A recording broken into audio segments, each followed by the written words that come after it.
Back to all of you. My name is Hina और आज के इस वीडियो में हम बात करने जा रहे हैं factor determining the size of sale territory. ऐसे कौन से फैक्टर्स हैं जो सेल टेरिटरी को अफेक्ट करते हैं और उसके साइज को डिटरमाइन करते हैं, मतलब पता लगाते हैं कि सेल टेरिटरी का साइज क्या होना चाहिए और ऐसे कौन से फैक्टर्स हैं जो सेल टेरिटरी को पूरी तरह से इफेक्ट करते हैं।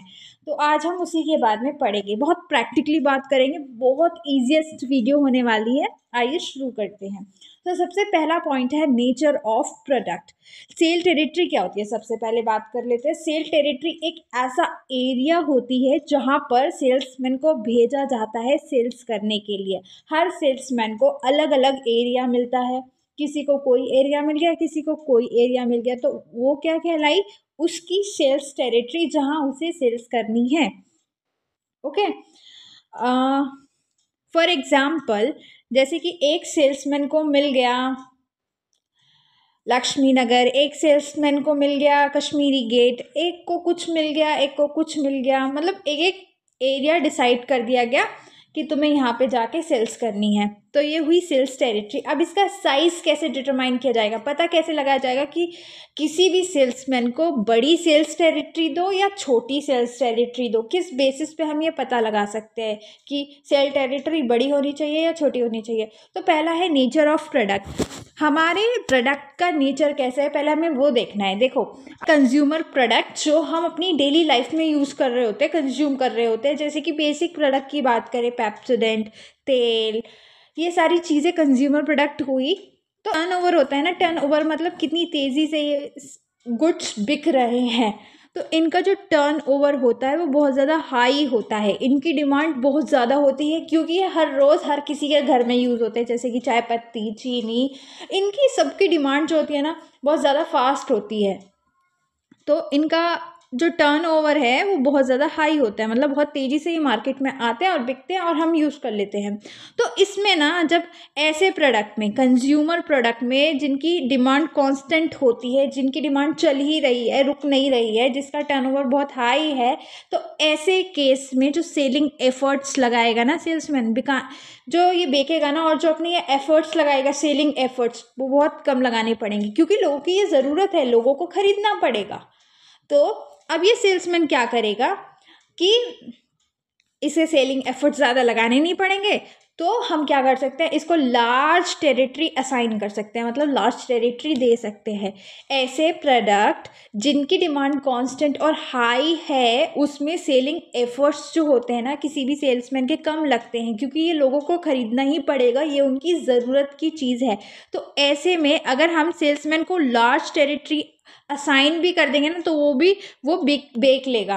क्यों बेच लेगा, क्योंकि ये लोगों की ज़रूरत है इसलिए वो बेच लेगा। लेकिन अगर बात करें लग्जरियस प्रोडक्ट की, अगर कोई लग्जरियस प्रोडक्ट है और उसमें बहुत हाई सेलिंग एफर्ट्स की ज़रूरत पड़ रही है, हाई सेलिंग एफर्ट्स की ज़रूरत पड़ रही है और उसका जो टर्नओवर है वो बहुत कम है, फ्यूअर है, मतलब ये मान लो यहाँ पे जो इसका टर्नओवर है, ऐसे प्रोडक्ट का, लग्जरियस प्रोडक्ट का टर्नओवर कम है, तो उसमें सेलिंग एफर्ट्स क्या लगेंगे, हाई लगेंगे। तो वहाँ पे हमें सेल्समैन को एक स्मॉल टेरिटरी असाइन करनी पड़ेगी क्योंकि ये प्रोडक्ट बहुत कम बिकेंगे और इसमें बहुत सारे सेलिंग एफर्ट्स डालने पड़ेंगे, तो वो इतनी जल्दी इतनी बड़ी टेरिटरी को कवर नहीं कर सकता, फिर भी वो टेरिटरी छूट ही जाएगी। इसलिए सेल्समैन को ऐसे केस में स्मॉल टेरिटरी असाइन कर दो। तो सबसे पहले नेचर ऑफ प्रोडक्ट में ये था कि अगर कोई भी प्रोडक्ट की कांस्टेंट डिमांड है जिसमें कम सेलिंग एफर्ट्स लग रहे हैं, तो इस ऐसे केस में हम सेल्समैन को लार्ज टेरिटरी असाइन कर सकते हैं। ओके, अब बात करते हैं दूसरे की, ट्रांसपोर्ट फैसिलिटी। देखो, अगर कोई भी कंपनी, कोई भी ऑर्गेनाइजेशन अपनी व्हीकल दे रही है, एक टेरिटरी को, एक पूरी टेरिटरी को कवर करने के लिए कोई भी कंपनी अपनी व्हीकल प्रोवाइड कर रही है, या फिर ये मान लो कि वहाँ की जो ट्रांसपोर्ट फैसिलिटी है वो बहुत ज़्यादा अच्छी है, मेट्रोज, रोड बहुत अच्छे हैं, हम बहुत ईजिली वहाँ पे जा सकते हैं, तो ऐसे केस में हम क्या दे सकते हैं, लार्ज टेरिटरी असाइन कर सकते हैं एक सेल्समैन को, क्योंकि वो हर एक एरिया को कवर करने में सक्षम है, क्योंकि उसके या तो उसके पास व्हीकल है कंपनी का दिया हुआ, या फिर उसके पास बहुत अच्छी ट्रांसपोर्ट फैसिलिटी है, वो ईजिली पूरी टेरिटरी को कवर कर सकता है। ओके, तो ये रही ट्रांसपोर्ट फैसिलिटी। अगर ट्रांसपोर्ट फैसिलिटी सही नहीं है और सेल्समैन के पास खुद का व्हीकल नहीं है या गुड ट्रांसपोर्ट नहीं है, तो ऐसे केस में स्मॉल टेरिटरी असाइन कर दी जाए, क्योंकि अगर उस पर व्हीकल ही नहीं है तो वो कम से कम कवर तो कर पाए, स्मॉल टेरिटरी को ही कर पाए लेकिन कवर तो कर पाए, इसलिए हम स्मॉल टेरिटरी ऐसे केस में दे देंगे। और अच्छी होगी ट्रांसपोर्ट फैसिलिटी तो हम क्या देंगे, बड़ी ही टेरिटरी असाइन करेंगे, क्योंकि वो व्हीकल से यहाँ पे भी जा सकता है, यहाँ पे भी जा सकता है, यहाँ पे भी जा सकता है, यहाँ पे भी जा सकता है। तो ये था ट्रांसपोर्ट फैसिलिटी। नेक्स्ट पॉइंट की बात करें तो ability and experience of distributors. Distributors कौन होते हैं, जो अपने मतलब जो मैन्युफैक्चरर से प्रोडक्ट को लेके सेल करते हैं, उन्हें डिस्ट्रीब्यूटर कहते हैं। ठीक है, तो जो साइज ऑफ सेल टेरिटरी है ना, सेल टेरिटरी का जो साइज है वो किस पे डिपेंड करता है, वो डिस्ट्रीब्यूटर के एक्सपीरियंस एंड एबिलिटी पर भी डिपेंड करता है। अब आप बोलोगे कैसे, देखो एक तरफ है टैलेंटेड और एक्सपीरियंस्ड डिस्ट्रीब्यूटर या फिर सेल्समैन मान लो, ठीक है, एक तरफ है हमारे पास टैलेंटेड एक्सपीरियंस्ड डिस्ट्रीब्यूटर या सेल्समैन, और एक तरफ है हमारे पास इनएक्सपीरियंस्ड। तो देखो इनएक्सपीरियंस्ड के मुकाबले जो एक्सपीरियंस्ड सेल्समैन है वो ज़्यादा से ज़्यादा चीज़ों को बहुत ईजिली सेल कर सकता है ना, इसके पास वो पावर है, वो एबिलिटी है कि ये चीज़ों को ज़्यादा से ज़्यादा सेल कर सकता है। तो सिंपल सी बात है, अगर ये अच्छे से सेल कर सकता है तो हम इसको लार्ज टेरिटरी दे दें, बड़ी टेरिटरी दे दें, क्योंकि ये तो टैलेंटेड है, ये तो एक्सपीरियंस है, ये तो कर लेगा क्योंकि इसमें ये एबिलिटी है। बट दूसरी तरफ इन एक्सपीरियंस सेल्समैन के पास वो एबिलिटी नहीं है, तो ऐसे केस में हम इसको स्मॉल टेरिटरी असाइन कर सकते हैं। तो साइज ऑफ टेरिटरी किस पे भी डिपेंड करता है, ability and experience of distributor पर भी डिपेंड करता है। बात करते हैं फोर्थ पॉइंट की। फोर्थ पॉइंट है सेल्स क्वाटा। सेल्स क्वाटा एक ऐसी परसेंटेज होती है, ये ना समझ लो टारगेट होते हैं जो सेल्समैन को दिए जाते हैं कंपनी द्वारा, एक परसेंटेज बना दी जाती है कि तुम्हें 50% सेल करनी है ज़्यादा, जो भी हम सेल करते हैं एक साल में उससे 50% ज़्यादा सेल करनी है, ऐसे परसेंटेज को हम क्या बोलते हैं, सेल क्वाटा बोल सकते हैं। ठीक है, या महीने की या वीकली मान लो कि परसेंटेज डिसाइड कर दी जाती है, फिक्स्ड परसेंटेज कि तुम्हें इतनी सेल तो करनी है और इतनी परसेंट में करनी है। तो सिंपल सी बात है, जब सेल्स वॉल्यूम बढ़ती है, जब सेल्स वॉल्यूम बढ़ रही है, परसेंटेज बढ़ रही है, देखो हमें सेल करना है ज़्यादा, अब हमें ज़्यादा सेल करना है, तो सिंपल सी बात है हमारे पास जो टेरिटरी होनी चाहिए वो क्या होनी चाहिए, लार्ज होनी चाहिए। हमारे पास एक लार्ज टेरिटरी होनी चाहिए जिसमें हम ज़्यादा से ज़्यादा सेल कर सकें। अगर हमें स्मॉल टेरिटरी दे दी और बोला कि सेल करो सेल करो सेल करो, तो इसमें कितने ही खरीद लेंगे। इसमें 5 बंदे हैं, इस स्मॉल टेरिटरी में 5 बंदे हैं और हमें टारगेट मिला है कि हमें 10 को सेल करना है, तो हम इस स्मॉल टेरिटरी में कैसे कर लेंगे।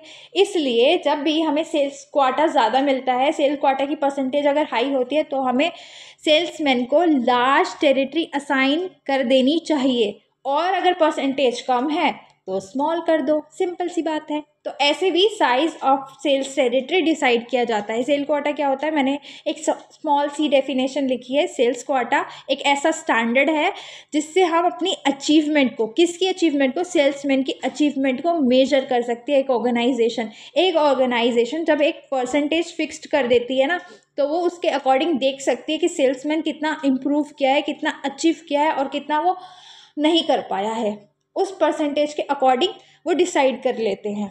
ओके, नेक्स्ट और 5th पॉइंट है advertising and sales promotion activity. 5th point में सिर्फ इतना है, किसी भी प्रोडक्ट की अगर हमारे पास एडवर्टाइजमेंट ज़्यादा है और सेल्स प्रमोशन वो होती है जिससे हम अपने सेल्स का प्रमोशन करते हैं, जैसे कि कूपन के थ्रू बाय 1 गेट 1 फ्री, इन्हें कहते हैं सेल्स प्रमोशन, जिससे हम क्या कर रहे हैं, अपनी सेल्स को बढ़ा रहे हैं, प्रमोट कर रहे हैं, बाय 1 गेट 1 फ्री। अगर आप इतना लोगे तो जैसे एक सरफ की थैली लोगे तो एक बकेट फ्री मिलेगी, ये होता है ना। तो इसे ही बोलते हैं सेल्स प्रमोशन एक्टिविटी। अगर किसी भी प्रोडक्ट की सेल्स प्रमोशन एक्टिविटीज़ ज़्यादा है और एडवर्टाइजिंग ज़्यादा है, वाइड स्प्रेड का मतलब होता है बड़े पैमाने पर। अगर बड़े पैमाने पर एडवर्टाइजिंग हो रही है और ज़्यादा से ज़्यादा सेल्स प्रमोशन एक्टिविटीज़ है, तो ऐसे केस में हमें क्या करना है, लार्ज टेरिटरी असाइन करनी है, क्योंकि उसकी एडवर्टाइजिंग बहुत ज़्यादा हैवी है। हम बहुत ज़्यादा पैसा लगा रहे हैं सेल्स प्रमोशन एक्टिविटीज़ पे, एडवर्टाइजिंग पे, तो हमें रिजल्ट भी फिर ज़्यादा ही चाहिए होगा, और ज़्यादा के लिए फिर हमें ज़्यादा ही टेरिटरी को असाइन करना पड़ेगा, ज़्यादा ही एरिया को असाइन करना पड़ेगा, ठीक है। और ऐसे प्रोडक्ट जिनकी एडवर्टीजमेंट की कोई नीड नहीं है, एडवर्टाइजमेंट की कोई नीड ही नहीं है, लो एडवर्टाइज प्रोडक्ट को हम स्मॉल टेरिटरी असाइन कर सकते हैं। एक सेल्समैन को हम तब बड़ी टेरिटरी असाइन करेंगे जब उसकी advertising and sales promotion activities ज़्यादा हो। अगर कोई ऐसा प्रोडक्ट है जिसकी एडवर्टाइजमेंट ज़्यादा ही नहीं है, तो ऐसे केस में हम स्मॉल टेरिटरी भी असाइन कर सकते हैं। ये था 5th point. Last and 6th point है competition and frequency of contact. Monopoly situation का मतलब होता है जब पावर किसी चुनिंदा हाथों में है। मतलब मेरे ही पास साड़ी की दुकान है, पूरे बाजार में और कोई साड़ी ही नहीं बेचता, सिर्फ मैं ही बेचती हूँ, तो ऐसे में मोनोपोली सिचुएशन हुई, मतलब कि सारा हक मेरा है। अब मैं प्राइस बढ़ा भी दूँ घटा भी दूँ, ये मेरी मर्जी है कि मुझे कैसे अपने प्रोडक्ट को सेल करना है। तो वो हुई मोनोपोली सिचुएशन, मतलब कि यहाँ पे लिमिटेड कॉम्पिटिशन है, यहाँ पे कॉम्पिटिशन है ही नहीं। जब ऐसी सिचुएशन होती है तो क्या होता है, जो डिस्ट्रीब्यूटर के कॉन्टैक्ट है वो बढ़ जाते हैं। अब सिंपल सी बात है, जब मेरी मोनोपोली सिचुएशन है, मैं ही साड़ी बेचती हूँ, तो सारे कस्टमर जिनको भी साड़ी चाहिए होगी वो मेरे ही पास आएंगे, तो मेरे कॉन्टैक्ट ऑटोमेटिकली इंक्रीज हो जाएंगे, क्योंकि और तो साड़ी की दुकान है ही नहीं। तो ऐसे केस में जब कॉन्टैक्ट बढ़ रहे हैं तो क्या करना चाहिए, जब कॉन्टैक्ट बढ़ते हैं तो लार्ज टेरिटरी असाइन कर देनी चाहिए। लार्ज टेरिटरी इसलिए असाइन कर देनी चाहिए क्योंकि इससे हम क्या करेंगे, ज़्यादा से ज़्यादा कॉन्टैक्ट हम बना पाएंगे, क्योंकि सिर्फ हमारा ही राज चल रहा है, हमारा ही ऐसा प्रोडक्ट है और किसी के पास तो ऐसा प्रोडक्ट ही नहीं है। इसलिए पूरी मार्केट को कवर करने के लिए लार्ज टेरिटरी को असाइन करना पड़ेगा। और जहाँ कॉम्पिटिशन कम है, मतलब इसका इतना सा मतलब है, जहाँ पे लिमिटेड कॉम्पिटिशन है, कॉम्पिटिशन कम है, जहाँ पे मोनोपोली सिचुएशन है, वहाँ पे लार्ज टेरिटरी असाइन कर दो। और सिंपल सी बात है, स्मॉल के लिए क्या करना पड़ेगा, जब हाई कंपटीशन होगा तो उसे हम स्मॉल टेरिटरी असाइन करेंगे। ये थे कुछ 6 पॉइंट। आई होप कि आपको वीडियो अच्छी लगी हो, यूज़फुल लगी हो, तो प्लीज़ एक लाइक सब्सक्राइब शेयर ज़रूर करें। Till then bye bye.